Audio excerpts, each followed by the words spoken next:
Muy buenos días, apreciada tutora. Mi nombre es Julian Nilson Jaime Vega, estudiante de la UNAD en el programa de Radiología e Imágenes Diagnósticas de la UR Cubara, Boyacá. En el ejercicio, la tarea número 6, escogí el problema 3, el cual habla sobre el ciclo celular. Y hay una serie de preguntas que espero poder ir aclarando en lo más posible a medida que avancemos en la exposición. Una de esas preguntas es ¿qué relación tiene el cáncer con las células o con el ciclo celular?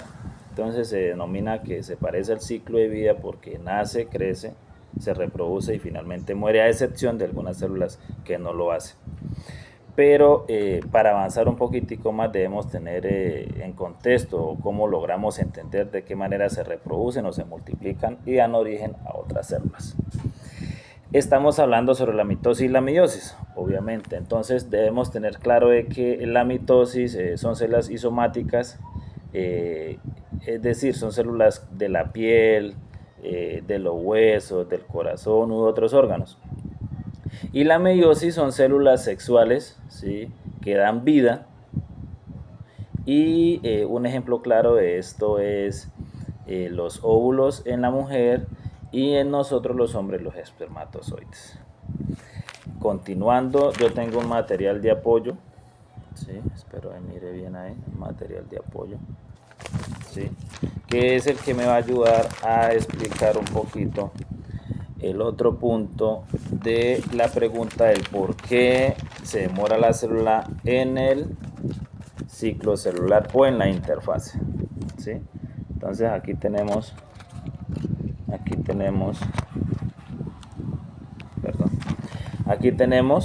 ¿sí?, la fase G1, ¿sí? En este recuadro nos podemos ubicar, ¿sí?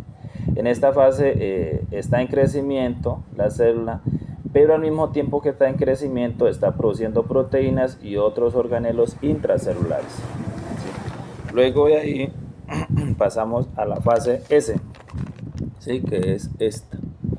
En esta fase es donde se hace la replicación de cromosomas y se reúne el material genético. Luego pasamos a la fase G2, en esta fase. Sí, en esta fase continúa su crecimiento, pero además tiene otra función y es la vigilar que el proceso del desarrollo de esta, que es la fase S, se dé de manera normal para que en un futuro no vaya a presentar algunas células cancerígenas. Y de ahí pasamos a la división celular. Ese es el ciclo de la célula, ¿sí? Eso explicando un poco la interfase, el por qué pasa tanto tiempo en la interfase. Luego pasamos a la profase, ¿sí? Esta profase, los cromosomas se condensan y la membrana nuclear casi no se nota, ¿sí? Casi no se nota o desaparece. Luego pasamos a la metafase, ¿sí? Esta. Aquí en la metafase los cromosomas se alinean en el centro de la mitad de la célula y se unen los hilos de uso. Mire, aquí está, ¿sí? Luego pasamos a la anafase, ¿sí? Aquí en la anafase. Aquí en la anafase los cromosomas se separan y los hilos se unen hacia los polos. Vea, aquí están los polos y se unen por medio de los hilos. Y de ahí pasamos a esta, ¿sí?, que es la telofase, donde los cromosomas de los polos y el citoplasma se dividen y cada uno de ellos tiene su membrana nuclear. Aquí observamos.